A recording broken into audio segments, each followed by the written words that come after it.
Hi welcome to விழிகளில் ஒளி. நம்ம இப்போ ரிட்டன் கிஃப்ட் பண்ணிக்கிட்டு இருக்கோம். இப்போ நவராத்திரி வர்றதுனால நமக்கு அதுக்கு தேவையான ரிட்டன் கிஃப்ட் வந்து நம்மக்கிட்ட ரெடியாக இருக்குது.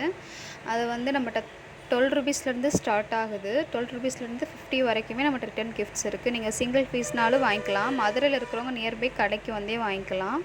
இப்போ நம்ம ஷாப்போட அட்ரஸ் வந்து நான் டிஸ்கிரிப்ஷனில் கொடுக்குறேன், ஃபோன் நம்பரும் கொடுக்குறேன். நீங்கள் வேணுன்றவங்க வந்து நேர்லேயே வந்து வாங்கிக்கலாம். வெளியூரில் இருக்கிறவங்களுக்கு நம்ம கொரியர் அனுப்பி விடுறோம். இதில் வந்து குங்குமச்சிவில், தாலி சரடு, மஞ்சள் குங்குமம், ஒரு ஸ்வீட்டு, வளையல், இந்த மாதிரி நீங்கள் எப்படி கேட்டாலுமே கஸ்டமைஸ் பண்ணி கொடுக்கலாம். இல்லை எனக்கு வெறும் குங்குமச்சிவில் மட்டும் போதுனாலும் நீங்கள் அப்படியே வாங்கிக்கலாம். இந்த மாதிரி ரிட்டன் கிஃப்ட்லாம் வேணும்னா நம்மளோட நம்பரை காண்டாக்ட் பண்ணுங்கள். மதுரையில் இருக்கிறவங்க நம்மளோட கடைக்கு வந்து வேணுன்றதை பர்ச்சேஸ் பண்ணிட்டு போங்க. இதே மாதிரி யூஸ்ஃபுல்லான வீடியோ பார்க்கலாம். நம்மளோட சேனலை சப்ஸ்கிரைப் பண்ணுங்கள், லைக் பண்ணுங்கள், ஷேர் பண்ணுங்கள். நெக்ஸ்ட் வீடியோ பார்க்கலாம். பாய்.